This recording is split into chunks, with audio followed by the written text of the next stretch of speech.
कया मिलितं येन तस्मै श्रीगुरवे नमः। श्रीचैतन्यमनोभीष्टं स्थापितं येन भूतले स्वयं रूपा कदा मह्यं ददाति स्वपदान्तिकं। वन्देऽहं श्रीगुरो श्रीयुतापदकमलं श्रीगुरोन् वैष्णवांश्च श्रीरूपं सग्रजातं सहगण रघुनाथान्वितं तं सजीवं साद्वैतं सावधूतं परिजन सहितं कृष्ण चैतन्य देवं श्रीराधा कृष्ण पादान् सहगण ललिता श्री विशाखान्वितांश्च। हे कृष्ण करुणा सिंधो दीनबंधो जगत्पते गोपेश गोपिका कांता राधा कांता नमोस्तुते। सप्त कांचन गौरांगी राधे वृंदावनेश्वरी वृषभानुसुते देवी प्रणमामि हरिप्रिये।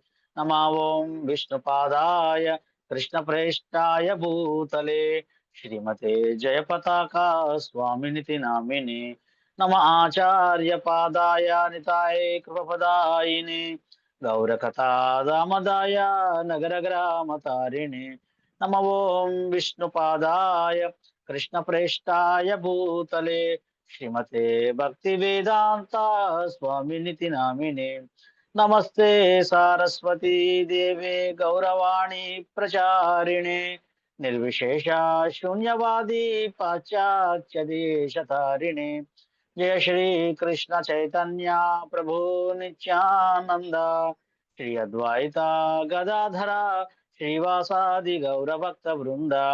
हरे कृष्णा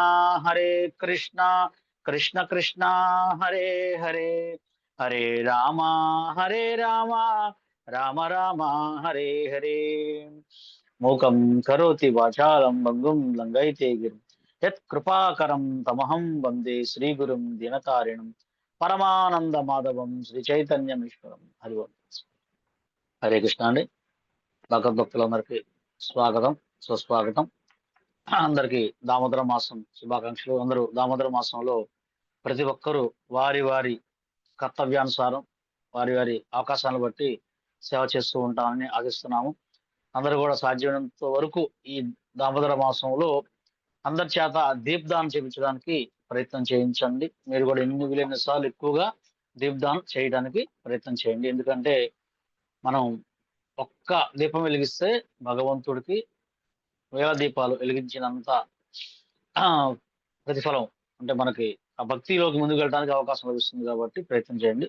మనము కొద్ది రోజులుగా దేవతా ఆరాధన గురించి చర్చించుకుంటున్నాము. ఈ రోజు దేవతా ఆరాధన అనేది ఎందుకు చేయాలి, దేవతారాధనలో ముఖ్యంగా ఏ దేవతను ఆరాధించాలని చర్చించుకుంటాము. ఆ విభాగం కింద ఈరోజు శ్రీమద్ భగవద్గీత యథాతథము 9వ అధ్యాయము 21వ శ్లోకం గురించి చర్చించుకున్నాము. ఈ 9వ అధ్యాయము మనకి అత్యంత పరమ గుహ్య జ్ఞానము, అంటే నాలెడ్జ్, గుహ్యమైన విషయంలోకెల్లా గుహ్యమైన విషయం, గుహ్యమైన విషయంలోకెల్లా పరమ గుహ్యమైన విషయం, సీక్రెట్ లో కల్లా సీక్రెట్, పరమ సీక్రెట్ అనేది. ఈ సీక్రెట్ ఎవరైతే ఎవరికి చెప్తారంటే ఎవరి పట్ల అయితే విశ్వాసం ఉందో వాళ్ళకే చెప్తారు. అందుకే శ్రీకృష్ణ భగవానుడు ఈ పరమ సీక్రెట్ నాలెడ్జిని తన ప్రియమిత్రుడు, తన భక్తుడు అయిన అర్జునుడికి మన మాధ్యమంలో మనందరికీ భవిష్యత్తు తెలియజేయడం కోసం ఆయన ఉపదేశిస్తున్నాడు ఈ యొక్క పరమ గుహ్య జ్ఞానాన్ని. ఎందుకంటే 2వ అధ్యాయంలో ఆత్మ గురించి చెప్పాడు, అదే సీక్రెట్ నాలెడ్జి. ఆ తర్వాత వెళ్తూ వెళ్తూ వెళ్తూ ఇంకా 9వ అధ్యాయంలో ఇంకా సీక్రెట్ నాలెడ్జి మనకి చెప్తున్నారు. ఆ సీక్రెట్ నాలెడ్జిలో చాలా మందికి ఏ విషయాలు తెలుసు అనుకుంటారు కానీ ఏమి తెలియదండి. అందుకని దేవతారాధనలో ఉన్న సీక్రెట్ నాలెడ్జి కూడా మనకి ఈ శ్లోకం ద్వారా చర్చించుకోవడానికి ప్రయత్నం చేద్దాం. అదే జై శీల ప్రభుపాద్కి జై. తేతం భుక్త్వా స్వర్గలోకం విశాలం క్షీణే పుణ్యే మత్స్యలోకం విశంతి ఏవం త్రైధర్మానుప్రపన్నా గతాగతం కామకామాలవంతే. తే వారు, తం దానిని, భుక్త్వా అనుభవించి స్వర్గలోకమును విశాలం విస్తృతమైన దానిని క్షీణించగనే పుణ్యకార్యముల ఫలితము మర్త్యలోకము మానవలోకమును విశంతి పతనము చెందుదురు.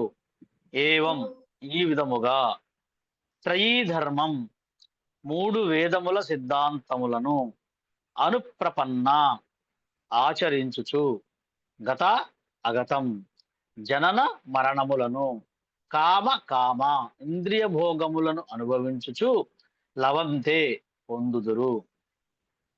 ఆ విధముగా వారు విస్తృతమైన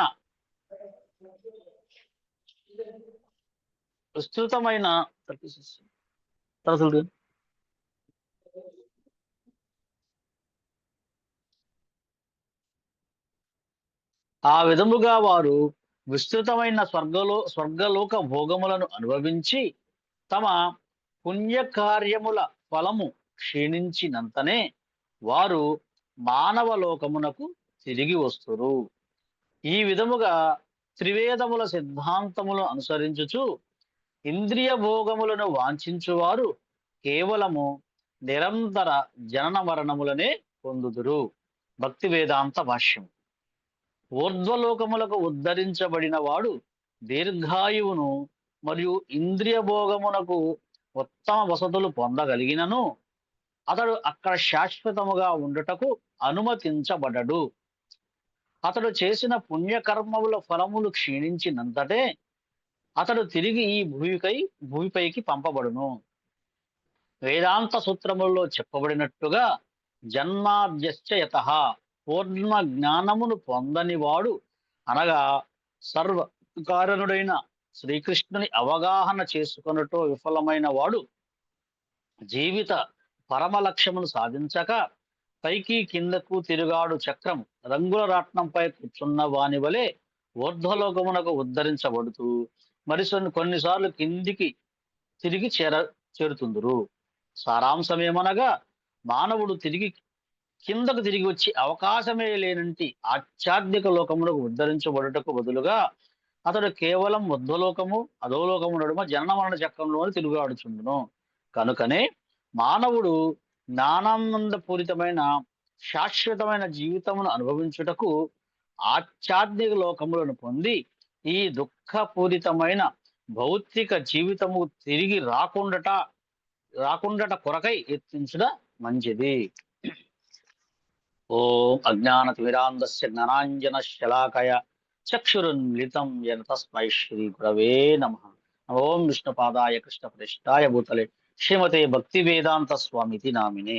నమస్తే సారస్వతీ దేవే గౌరవాణి ప్రచారిణే నిర్విశేష శూన్యవాది పాశ్చాత్య దేశతారిణే. జై శ్రీకృష్ణ చైతన్య ప్రభు నిత్యానంద శ్రీ అద్వైత గదాధర శ్రీవాసాది గౌరభక్త బృంద. హరే కృష్ణ కృష్ణ కృష్ణ హరే హరే హరే రామ రామ రామ హరే హరే. హరే కృష్ణ అండి. యొక్క 9వ అధ్యాయము 21వ శ్లోకం. మనము దీని ముందు శ్లోకం కూడా ఒక్కసారి చూద్దాము. ఈ రెండు ఒక విభాగం కింద వస్తాయి.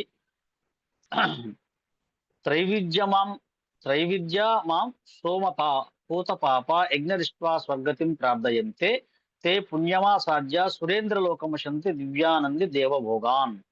స్వర్గలోకములను వాంఛిస్తూ వేదాధ్యయనము చేసి సోమరసమును పానము చేయవారు పరోక్షముగా నన్నే అర్చింతురు.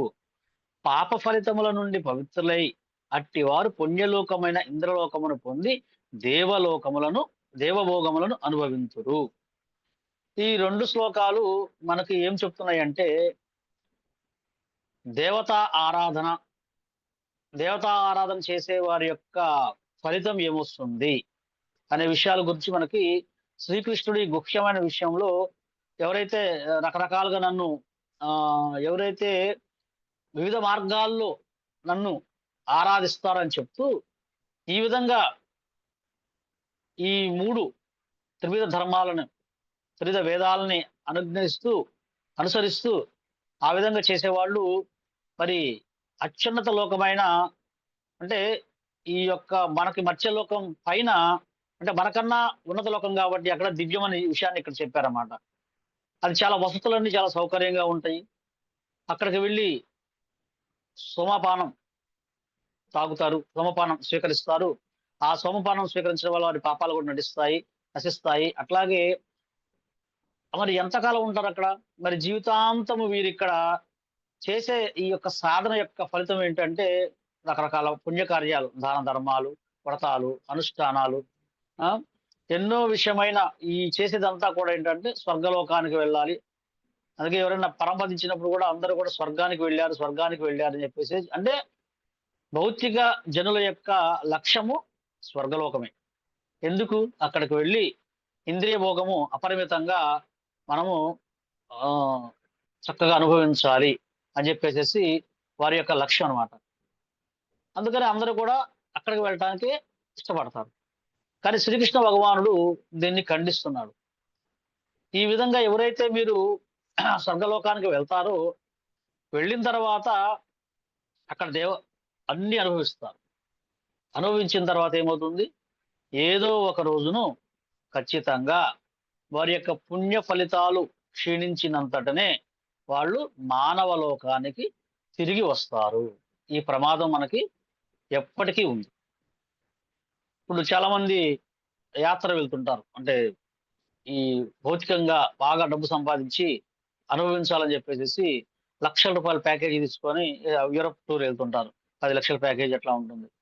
ఈ ప్యాకేజ్ తీసుకొని వాళ్ళు ఏం చేస్తారు? అక్కడికి వెళ్ళి డబ్బు సంపాదించే ఆలోచన ఉండదు అనుభవించడానికి. మరి ఎన్నున్నా సరే ఈ 10 లక్షల రూపాయలకు సంబంధించిన ఆ ఇంద్రియ భోగం అయిపోగానే వాళ్ళు తీసుకున్న పెద్ద 7 స్టార్ హోటల్ కావచ్చు, పెద్ద లాంచ్ షిప్స్ కావచ్చు, ఇవన్నీ కూడా వెంటనే వెకేట్ చేసి రావాల్సి ఉంటుందన్నమాట. అంటే అలాగే మరి భౌతిక లోకంలో ఈ విధంగా పుణ్యం సంపాదించుకొని ఆ పైలోకాలకు వెళ్తే ఇంద్రలోకం వెళ్ళినట్టయితే అక్కడ వారి యొక్క పుణ్య కర్మను అనుసరించి వారికి ఎంత ఆయుష్ ఉందో ఆ ఆయుష్ ప్రకారం అక్కడ ఆ స్వర్గ సుఖాలను అనుభవించిన తర్వాత క్షీణే పుణ్యం మత్స్యలోకే, వారి యొక్క పుణ్యము అయిపోయిన వెంటనే తిరిగి మానవ లోకానికి నెట్టివేయబడతారు. మరి ఇంత ప్రమాదం ఉన్నప్పుడు మనము కృష్ణుడు చెప్తున్న ఈ విషయాన్ని, శ్రీకృష్ణ భగవానుడు చెప్తున్న విషయాన్ని మనము చక్కగా అర్థం చేసుకోవడానికి ప్రయత్నించాలన్నమాట. ఇది చాలా ప్రమాదకరమైన ప్రదేశం. పోనీ అక్కడికి వెళితే అక్కడేమైనా ఏమి గొడవలు లేకుండా, ఏ విషయాలు లేకుండా అక్కడ ప్రశాంతంగా ఉంటుందంటే, ఇక్కడి నుంచి చాలా మంది భూతల స్వర్గం అని చెప్పేసి అమెరికాకి వెళ్తారు. అమెరికాకి వెళ్ళినంత మాత్రాన అక్కడ సమస్యలు ఏమి లేవా? అక్కడ మన సమస్యలన్నీ యథాతథంగానే ఉంటాయి. మన ఎవరో ఒక సినిమా యాక్టర్, ఆమె ఇక్కడ సంపాదించేంతా తీసుకువెళ్ళి అక్కడ లాస్ ఏంజల్స్ లో పెట్టిందంట మొత్తం కూడా. ఎందుకంటే అది భూతల స్వర్గము, ప్రపంచంలో ఇంతకు మించిన గొప్ప విషయం లేదు, గొప్ప ప్రాంతం లేదని చెప్పేసి. అక్కడ కారు తెచ్చు వచ్చింది, మొత్తం సర్వనాశనం అయిపోయి బూడిదంతా అయిపోయి జీరో రోడ్డు మీదకి వచ్చేసారు. అందువల్ల ఎక్కడికి వెళ్ళినా అత్యున్నతమైన లోకము వైకుంఠ లోకాలు మనకి గోలోకం తప్పితే ఎక్కడా కూడా సురక్షితమైన ప్రదేశం లేనే లేదు. అలాగే మనం మన పుణ్యాలు చేసుకొని అక్కడికి వెళ్ళినా కూడా అదే సమస్య ఉంది కాబట్టి అక్కడికి వెళ్ళకుండా మరి వెళ్తే ఏమవుతుంది? కృష్ణుడు చెప్పాడు, ఆ బ్రహ్మ భువనార్లోక పునరావర్తినో అర్జున మాముపేత్య కౌంతేయ పునర్జన్మ న విద్యతే.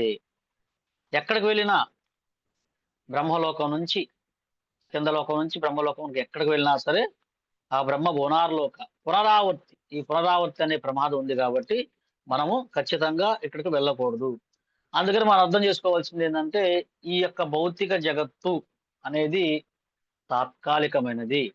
అలాగే ఈ 14 లోకాలు కూడా భౌతిక లోకాలు. కాకపోతే ఆయుష్ చాలా మనకన్నా చాలా ఎక్కువ ఉండొచ్చు. కానీ ఎప్పటికైనా టెంపరరీనే. అందువల్ల ఇవన్నీ కూడా తాత్కాలికమైన విషయాలు, తాత్కాలికమైన లోకాలు కాబట్టి అక్కడికి వెళ్ళి మన సమయాన్ని ఎందుకు వృధా చేసుకోవాలి? శ్రీకృష్ణ భగవానుడి యొక్క సందేశాన్ని మనం యథాతథంగా తీసుకొని శిల ప్రభుపాదుల వారు మరీ మనకు చెప్తున్నారన్నమాట. ఈ జన్మ మృత్యు చక్రం నుంచి మనం విడుదల పొందాలి. మనము ఈ జన్మలోనే భగవద్ధామం వెళ్ళడానికి ప్రయత్నించాలి. ఎందుకంటే దానికి ఒకటే ఒక్క మార్గము, శ్రీకృష్ణ భగవానుడిని మనము ఆరాధించాలి. మరి ఇప్పుడు చూస్తుందంత అదే కదా. దేవతలను ఆరాధించకూడదా? ఆరాధించవచ్చు. అది గౌరవిస్తూ ఆరాధించవచ్చు అనమాట. మరి శ్రీకృష్ణుడే దేవాది దేవుడు. ఆయన్ని ఎందుకు ఆరాధించాలంటే మనము దేవతలందరికీ గొప్ప వ్యక్తి. అందరూ కూడా ఇతర మరి రాక్షసులు గాని, ఇక్కడ మానవ లోకంలో వీళ్ళందరూ కూడా ఎక్కువగా ఆరాధించేది శివుణ్ణి. మరి శివుణ్ణి పార్వతీమాత అడిగింది. అన్ని ఆరాధనలో కల్లా ఉత్తమమైన ఆరాధన ఏంటి అని చెప్పేసి. దీని గురించి పద్మపురాణంలో మనకు చెప్తున్నారు. ఆరాధనాం సర్వేషాం విష్ణు ఆరాధనం. అంటే అన్ని ఆరాధనల్లో కల్లా అతి ఉత్తమమైన ఆరాధన ఏంటంటే విష్ణు ఆరాధనం లేదా కృష్ణ. విష్ణు అన్న కృష్ణుడు ఒకటే. కాబట్టి అన్ని ఆరాధనలకెల్లా గొప్పది విష్ణు ఆరాధనమే. అందువల్ల ఇదే సర్వోన్నతమని చెప్పి సాక్షాత్తుగా శివుడే మనకి ఉద్ఘాటించాడు. మరి మిగతా ఎందరో రాక్షసులు ఎన్నో తాత్కాలికమైన కోరికల కోసము శివుణ్ణి ఆరాధించారు. మరి శివుడు వాళ్ళ ప్రేమకి ఆయన అశుతోషుడు కాబట్టి వారికి అందించినా సరే ఆ ఫలితాల యొక్క లాభాన్ని పొందలేకపోయారు తాత్కాలికంగా.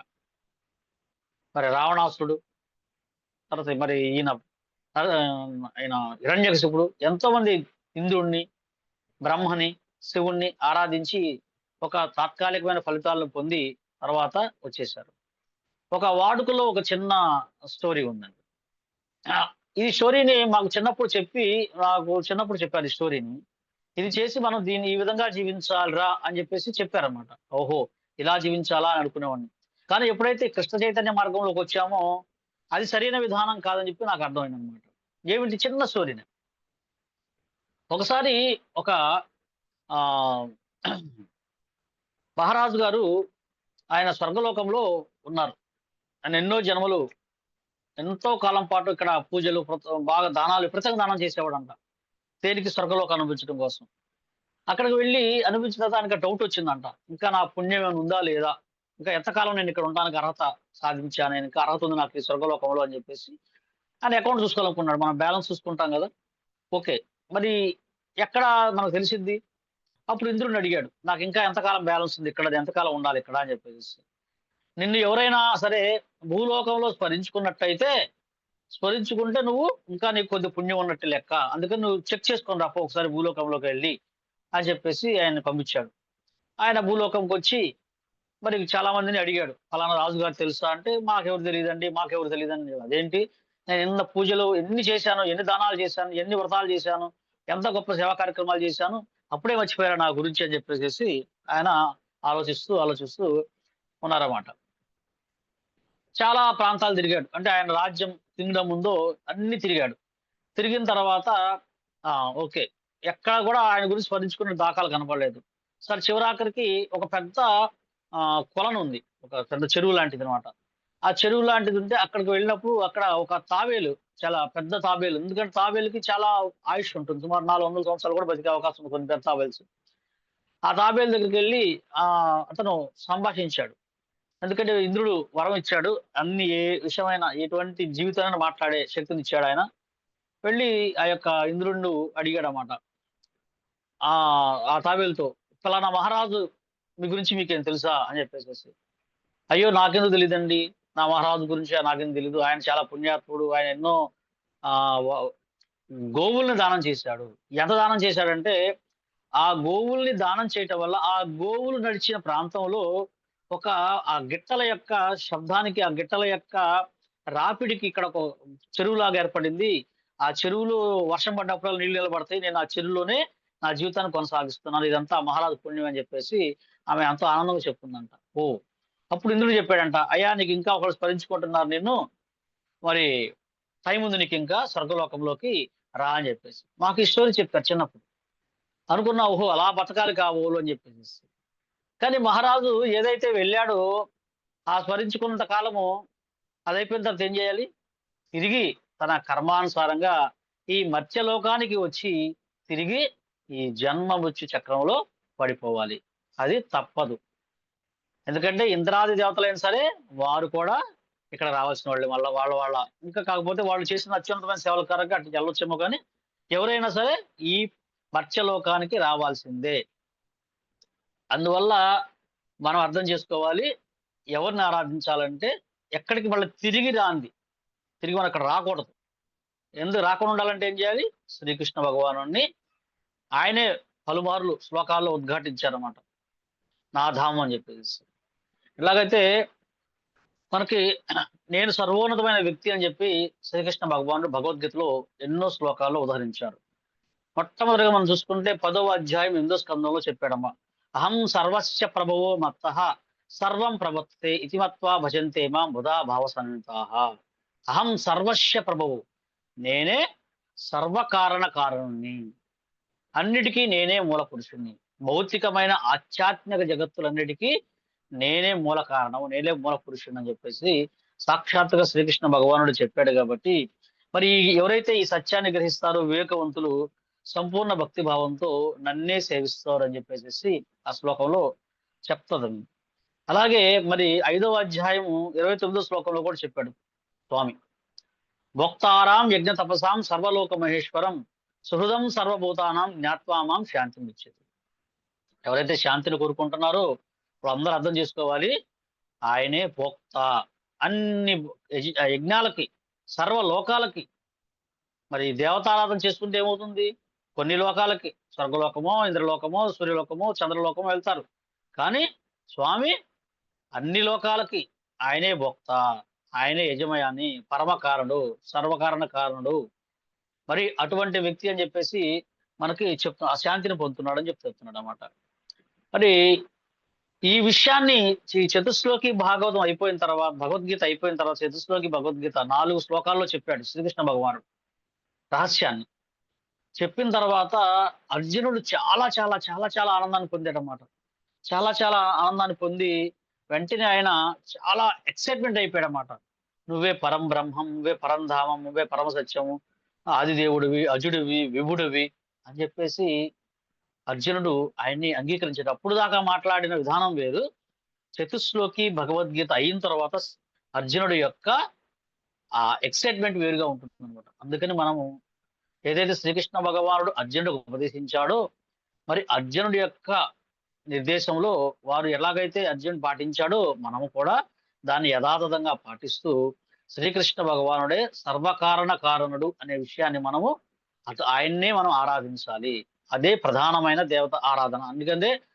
అందుకే మనకి ప్రపాదు వారు ఏం చెప్తారు? దేవాది దేవుడు శ్రీకృష్ణ భగవానుడు. ఆయన దేవతలకే అందరికన్నా దేవుడు, పరమదేవుడు. అందుకని ఆయన శ్రీకృష్ణ భగవానుడే అని చెప్పేసి. మరి భాగవతంలో కూడా ఇంకో శ్లోకం చెప్పబడిందండి. 1వ స్కందము 3వ అధ్యాయము 28వ శ్లోకంలో వ్యాస భగవానుడు యొక్క భగవంతుని యొక్క అవతారాల గురించి చెప్పమని అడిగినప్పుడు ఆయన భగవంతుని యొక్క 21 అవతారాలన్నీ గురించి చెప్పుకుంటూ వస్తూ ఈ ఏదైతే ఉన్నాయో అన్ని అవతారాలు ఎక్కడ ఆ మత్స్య అవతారం కాడి నుంచి చెప్పుకుంటూ వస్తూ మిగతా అన్ని అవతారాలు చెప్తూ చివరికి ఆ బలరాముడు దాకా చెప్పుకుంటూ వస్తారు. చెప్పిన తర్వాత అప్పుడు ఒక శ్లోకాన్ని చెప్తారన్నమాట. ఏం చేస్తారంటే ఏచే శాంస కళా పుంస కృష్ణస్తు భగవాన్ స్వయం ఇంద్రారి వ్యాకులం లోకం వడయంతి యుగే యుగే. ఆయన చెప్పిన పైన అన్ని అవతారాలు కూడా భగవంతుని యొక్క రకరకాల అంశలు, అంశలు, విభిన్న అంశలు. కానీ కృష్ణుడు మాత్రము స్వయం భగవానుడు. ఇంద్రుడికి ఎప్పుడైతే ఆ వేరే వారి వల్ల ఎప్పుడైతే ఆయనకి ఇబ్బంది కలుగుతుందో, ఎందుకంటే ఇంద్రుడు సర్వోన్నతమైన వ్యక్తి, భగవంతుని యొక్క సేవకుడు, ఆయన సృష్టి కార్యక్రమం చేయడానికి ఇంద్రుడిని పెట్టాడు. కాబట్టి మరి అటువంటి ఇంద్రుడికి ఏదైనా కష్టం వచ్చినప్పుడు ఇంద్రారి వ్యాకులం లోకం నుడయంతి యుగే యుగే, అప్పుడు శ్రీకృష్ణ భగవానుడు ప్రతి యుగములోనూ అవతరించి ఆయన ఆ యొక్క కష్టాలను తొలగించి శాంతి మొత్తం కూడా మళ్ళా పర్ఫెక్ట్ గా చేసి పెడతాడు. కృష్ణస్తు భగవాన్ స్వయం, మనకి భాగవతం ఇది పర్ఫెక్ట్ గా చెప్పబడుతుంది అనమాట. అలాగే శ్రీకృష్ణ భగవానుడు కూడా చెప్పాడు, పరిత్రాణాయ సాధూనాం వినాశాయ చతుష్కృతాం ధర్మ సంస్థాపనార్థాయ సంభవామి యుగే యుగే. ప్రతి యుగములోనూ నేను అవతరిస్తున్నారు. అందుకని మళ్ళా మనము శ్రీకృష్ణుణ్ణే ఆరాధించాలి. మరి ఆయన చెప్పాడన్నమాట. 18వ అధ్యాయం 66 శ్లోకంలో కూడా శ్రీకృష్ణ భగవానుడు ఫైనల్ ఇన్స్ట్రక్షన్ ఇచ్చాడు. సర్వధర్మాన్ పరిత్యజ్య మామేకం శరణం వ్రజ అహం త్వాం సర్వ పాపేభ్యో మోక్షయిష్యామి మా శుచః.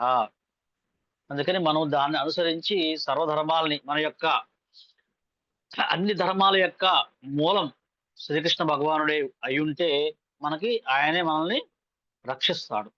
అని చెప్పేసి మనకి శ్రీకృష్ణ భగవానుడు ఫైనల్ గా ఇన్స్ట్రక్షన్ కూడా ఇచ్చాడు.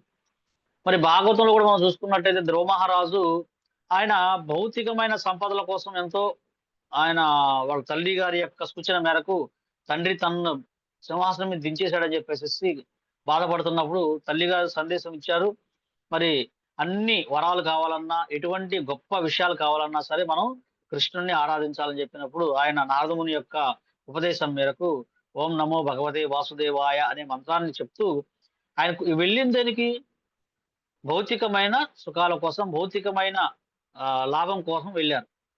కానీ శ్రీకృష్ణ భగవానుడు ఎప్పుడైతే వారు ముందు సాక్షాత్కారం జరిగిందో వారి యొక్క చేతిని ఎలా వారి తల మీద పెట్టడం జరిగిందో ధ్రువుడు మహారాజు యొక్క ఆయన వెంటనే అన్నాడు, ఈ భౌతికమైన సుఖాలన్నీ కూడా గాజు పెంకులు లాంటి స్వామి, దయచేసి నాకు నీ సేవను అందించు స్వామి, నాకు నీ సేవే మాత్రమే కావాలి, వేరేదేమీ వద్దు అని చెప్పేసి చెప్పాడు. అట్లాగే మనం కూడా ఏంటంటే ఈ యొక్క భగవంతుణ్ణే మనము శ్రీకృష్ణ భగవానుణ్ణే దేవాదేవుడిగా అంగీకరించాలి. అలాగే మరి సృష్టి కార్యక్రమంలో చేసే ప్రధానమైన దేవత ఎవరంటే బ్రహ్మదేవుడు. ఆయన కూడా మనకు బ్రహ్మ సమితిలో ఒక ముఖ్యమైన విషయాన్ని చెప్పారన్నమాట. ఏం చెప్పాడు?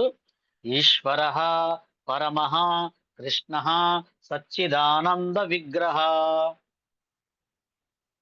శ్రీకృష్ణుడే సచ్చిదానందుడు, ఆయనే పరమ కారణుడు, సర్వకారణ కారణుడు అని చెప్పేసి మనకి ఇట్లా ఎన్నో వాటి గురించి మనం చెప్పుకుంటే మనము కృష్ణుణ్ణే ఆరాధించాలి.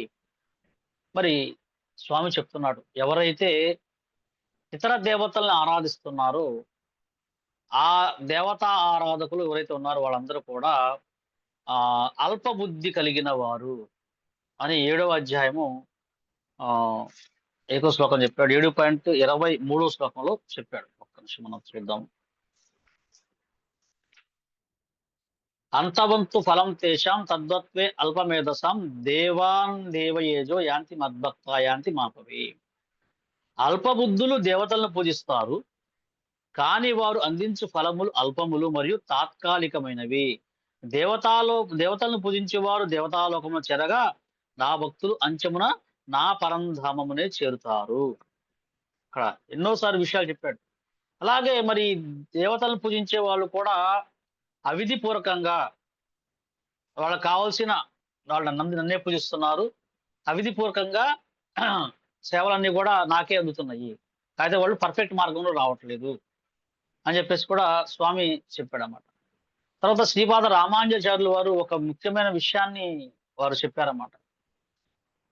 మనము ఈ దేవతా ఆరాధన అనేది చాలా ఇబ్బంది. ఎందుకంటే చెప్పాం కదా, జన్మ మృత్యు చక్రంలోకి మళ్ళా ఈ చక్రంలోకి వస్తూ ఉండాలని చెప్పేసి వారు ఏం చెప్పారంటే ఈ భగవంతుని యొక్క ఆరాధన గురించి ఒక ముఖ్యమైన విషయాన్ని చెప్తూ తన శిష్యుల్ని బోధిస్తూ ఆయన ప్రచారంలో భాగంగా ఒక విషయాన్ని చెప్పారన్నమాట. ఎవరైనా సరే ఒక వ్యక్తి మొత్తము నిప్పుతోటి మంటలు అంటుకొని చుట్టూ ఇక ఎటువంటి అవకాశము లేకుండా ఉంటే ఆ సమయంలో కూడా ఒక అల్ప మేధస్సులు పూజించే ఒక దేవతా మందిరానికి వెళ్ళి తాత్కాలికమైన ఇబ్బందిని పోగొట్టుకోవడానికి ఆ దేవతలను ప్రార్థించడం కంటే నువ్వు ఆ మంటల్లో కాలి బూడిదైపోవు. ఎందుకంటే ఆ ప్రార్థన ఫలితంగా ఏమవుతుంది, నువ్వు తాత్కాలికంగా ఈ శరీరాన్ని రక్షించుకుంటావు, తరువాత మళ్ళా ఈ భూలోకానికి నువ్వు రావాల్సిన ప్రమాదం ఉంది.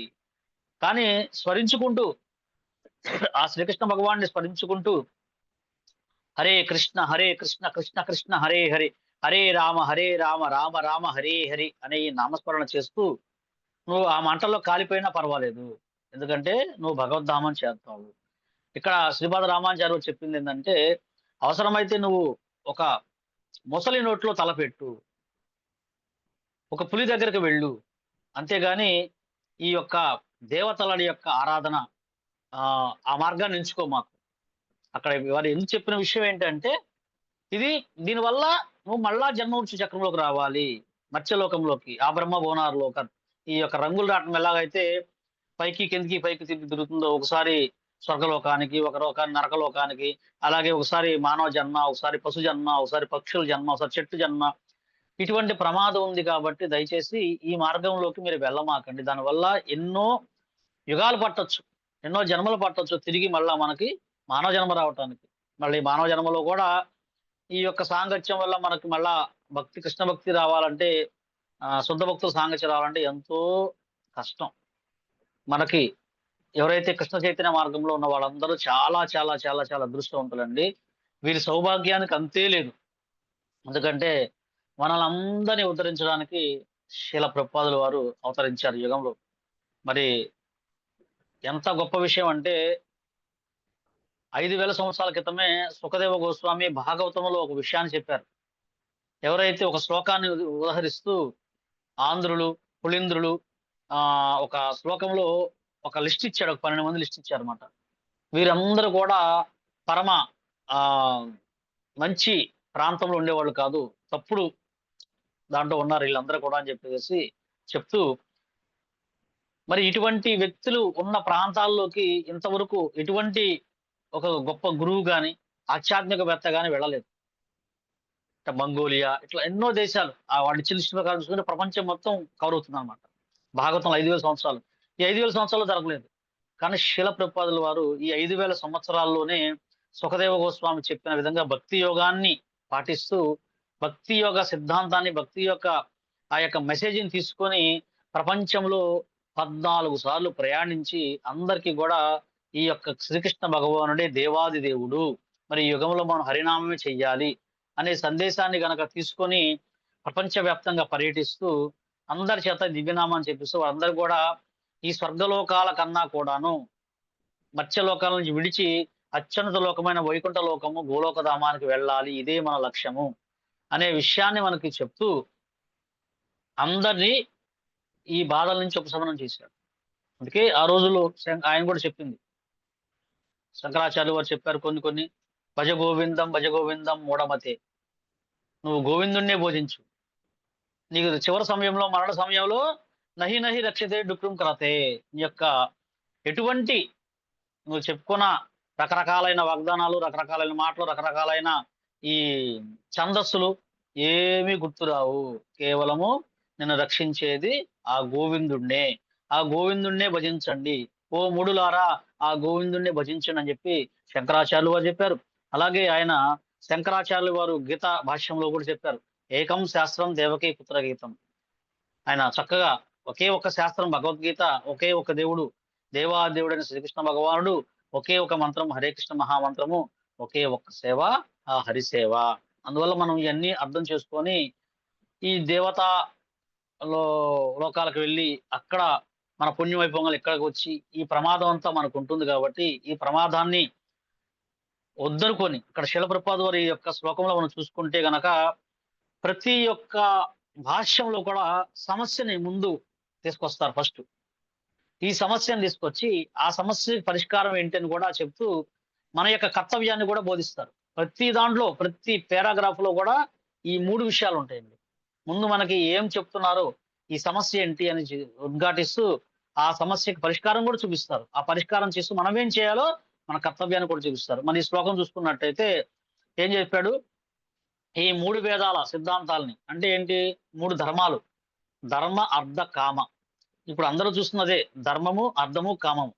అంతకుముందు ఉంది కానీ ఇప్పుడు ఓన్లీ కామమే అనుభవిస్తున్నారు. ప్రతి విషయంలోనూ కామమే కాదు, మనం ధర్మాన్ని, అర్థాన్ని, కామాన్ని ఇది దాటి మోక్షానికి కూడా రావాలి. కానీ ఎవరైతే కృష్ణ భక్తులు ఉన్నారో, ఎవరైతే వైష్ణవులు ఉన్నారో ఈ మోక్షాన్ని కూడా కాదంటారు.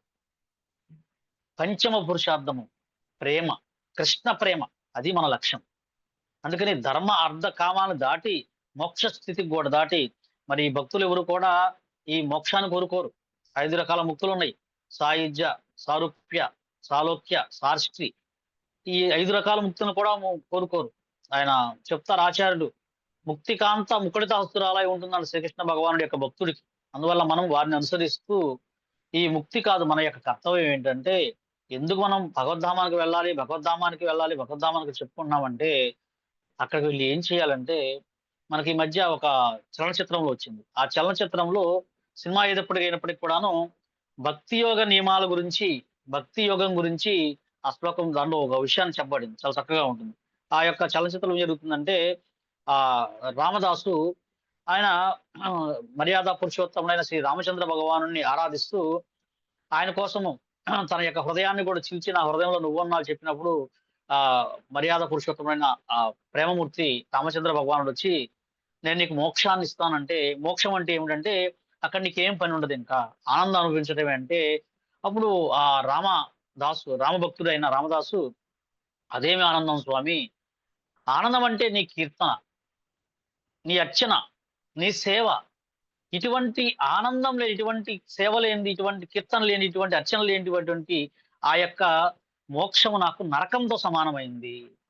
అది మనకు ప్రభుపాదుల వారు చెప్తోంది. మనం వెళ్ళి ఆ ప్రేమమూర్తి, ఆ కరుణామూర్తి అయిన శ్రీకృష్ణ భగవానుడి యొక్క వైకుంఠ ధామానికి, గోలోక ధామానికి వెళ్ళి అక్కడ మనం చేయాల్సింది ఏంటంటే సేవ. ఎందుకంటే మన నిజ కర్తవ్యం అదే. అక్కడి నుంచే మనం వచ్చాం కాబట్టి ఈ ప్రమాదం నుంచి దేవతారాధన, దేవతలను గౌరవించాలి.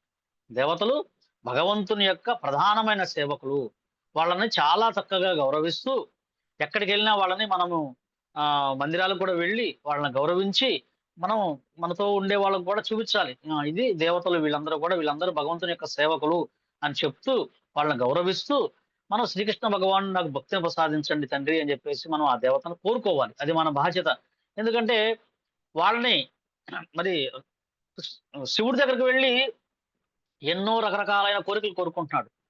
అశుతోషుడు ఆయన వైష్ణవానాం యథాశంభు. మరి అటువంటి శివుడి దగ్గరికి కూడా వెళ్ళి మన కృష్ణ భక్తిని కోరుకుంటే ఎందుకు కూడా ఆయన ఖచ్చితంగా వెళ్తారు. ఎందుకంటే మనం గోలోక ధామానికి వెళ్ళాలంటే 5 మార్గాలు ఉన్నాయి. 5 మార్గాల్లో మనకి చెప్పబడింది భాగవతంలో కూడాను. 5 మార్గాలు ఏంటి? 1 గోపేశ్వర మహాదేవ్, 2 తులసి మహారాణి, 3 యమునా నది, 4 గోవర్ధన పర్వతం, 5 గురు పరంపర ద్వారా. ఈ 5 మార్గాల ద్వారా మనము బృందావనం చేరుకోవచ్చు. అందులో గోపేశ్వర మహాదేవుని కూడా మనం ప్రార్థించవచ్చు.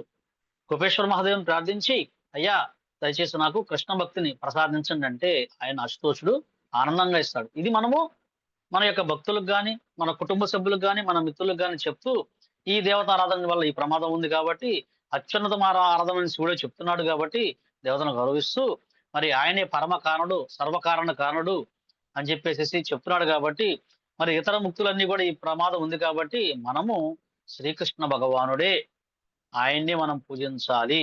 ఆయన కూడా చెప్తున్నాడు నా ధామానికి వస్తే మళ్ళా తిరిగి వచ్చే అవకాశం లేదు, పరంధామం అని చెప్తున్నాడు అన్నమాట. అక్కడికి వస్తే ఇక ఇటువంటి సూర్యుడి యొక్క అవకాశం కానీ, చంద్రుడి యొక్క కాంతి కానీ తర్వాత ఎటువంటి ప్రాబ్లం లేదు, నా ధామానికి రండి అని చెప్పి స్వామి మనల్ని ఆహ్వానిస్తున్నాడు.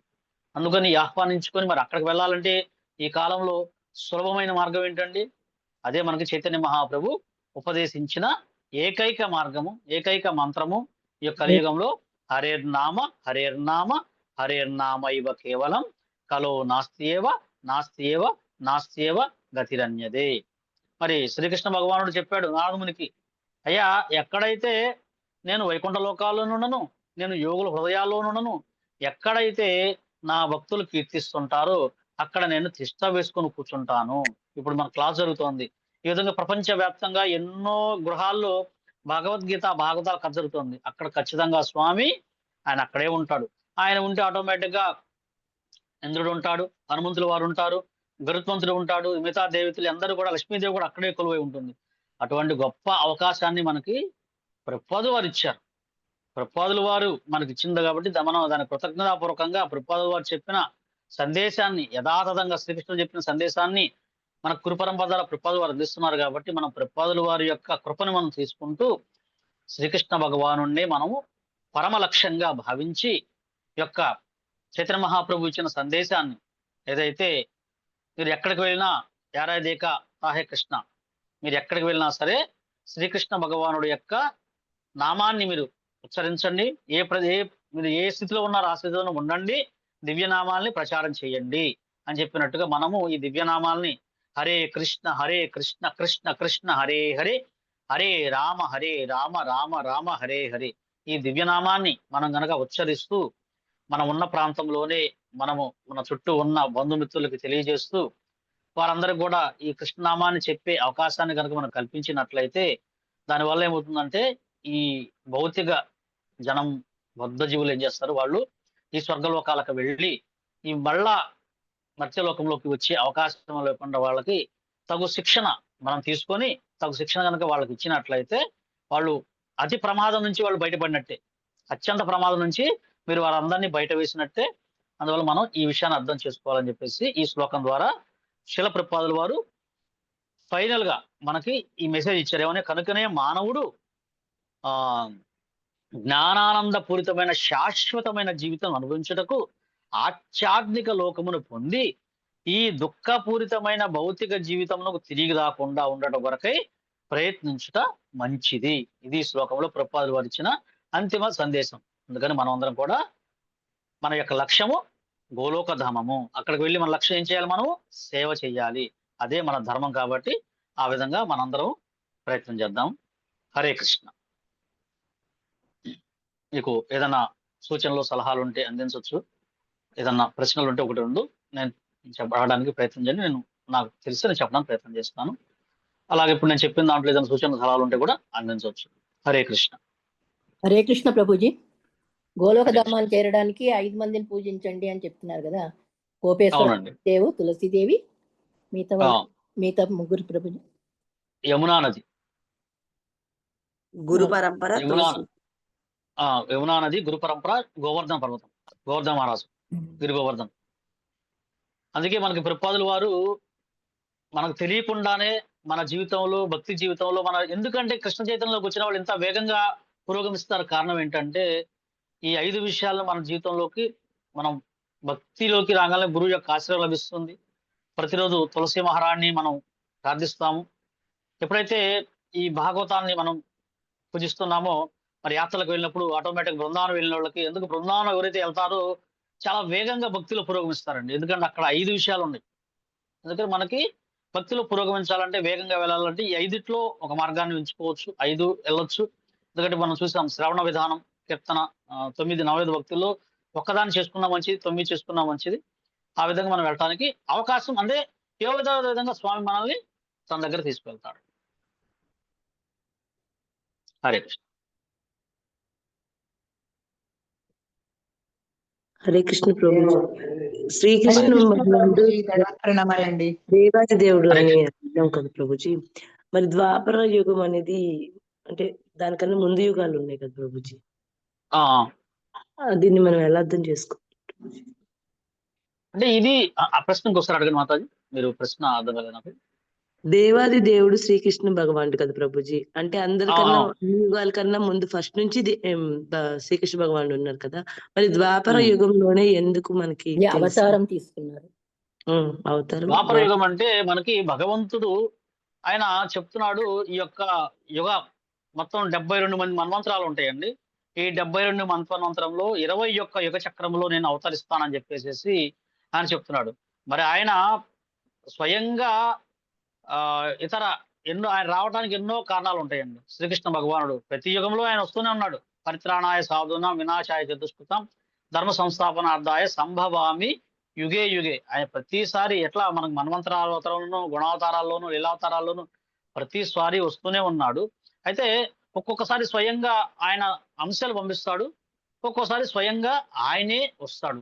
భగవంతుని కోరిక, భక్తుల యొక్క కోరిక మేరకు స్వయంగా ఆయనే రావడానికి. ఇప్పుడు కొంతమంది మ్యారేజ్ ఇన్విటేషన్స్ చూడండి, కొంతమంది ప్రధానమంత్రి స్వయంగా వెళ్ళి మీరు రావాలని చెప్పేసి ఆయన ఒక్కోసారి తన యొక్క వాళ్ళని అధికారులు పంపిస్తారు. కానీ ఒక్కోసారి స్వయంగా, ఎందుకంటే ఆ ప్రేమ ఏదైతే ఎక్కువ ప్రేమ ఉందో ఆయన రావడానికి అవకాశం ఉంటుంది. అలాగే మరి ఈ లీలలు కొనసాగించడానికి తర్వాత వచ్చేదంతా కూడా కలికాలం కాబట్టి మరి కలియుగంలో అందరూ కూడా ఆయన లీలలు స్మరించుకుంటూ తొందరగా భగవద్ధామం చేయడానికి అవకాశం ఉంటుంది. మరి ఆ తర్వాత వారిని అనుసరిస్తూ చైతన్య మహాప్రభు వస్తారు. చైతన్య మహాప్రభుని అనుసరిస్తూ శీల ప్రపాదులు వారు వస్తారు. కాబట్టి అందుకని వారికి ప్రేమ ఎక్కువ. ఆ ప్రేమ సందర్భంగా ఆయన కలియుగంలో ముందు ద్వాపర యుగంలో చివరి సమయంలో ఆయన వచ్చి మనందరికి కూడా వారి లీలలు చేసి వెళ్ళడానికి అవకాశం ఉంది. ప్రతి ఒక్క మన్వంతరంలో 21 యుగ చక్రంలో అవతరిస్తారని చెప్పేసి ఆయన చెప్తున్నారు.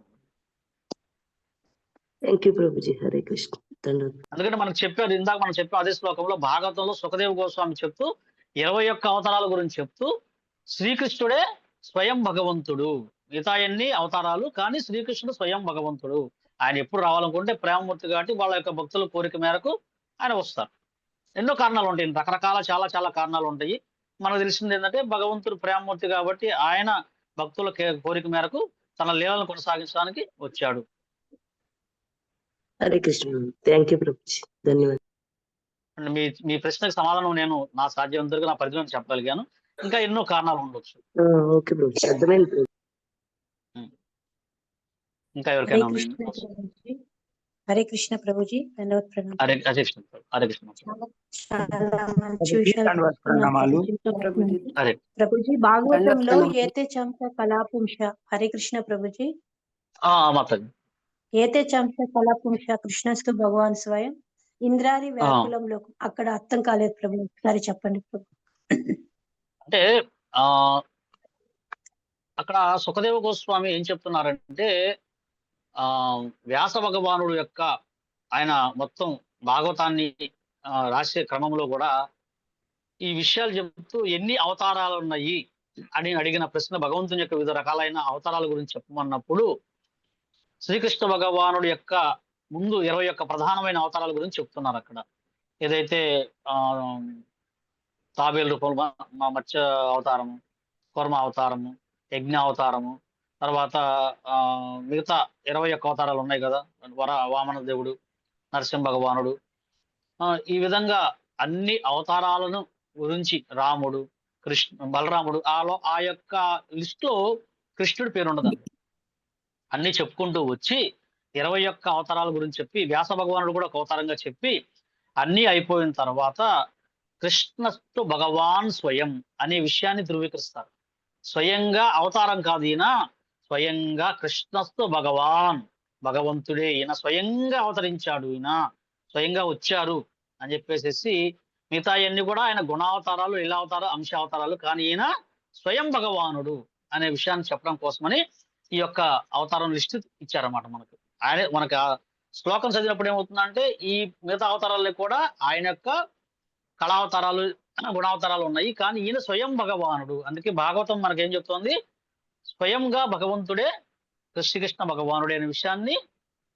అందుకే ఫస్ట్ లో చెప్పండి, ఓం నమో భగవతే వాసుదేవాయ అనే విషయాన్ని మనకి చెప్పబడుతుందండి. ఎందుకంటే రాక్షసుల చేత ఎప్పుడు ఇబ్బంది కలిగినా సరే శ్రీకృష్ణుడు వస్తాడు అని చెప్పేసి చెప్తూ ఈ శ్లోకాలలో చెప్పండి మాతాజీ. థ్యాంక్ యూ ప్రభు. హరే కృష్ణ. హరే కృష్ణ. ధన్యవాదాలు. ఓకే అండి. హరే కృష్ణ.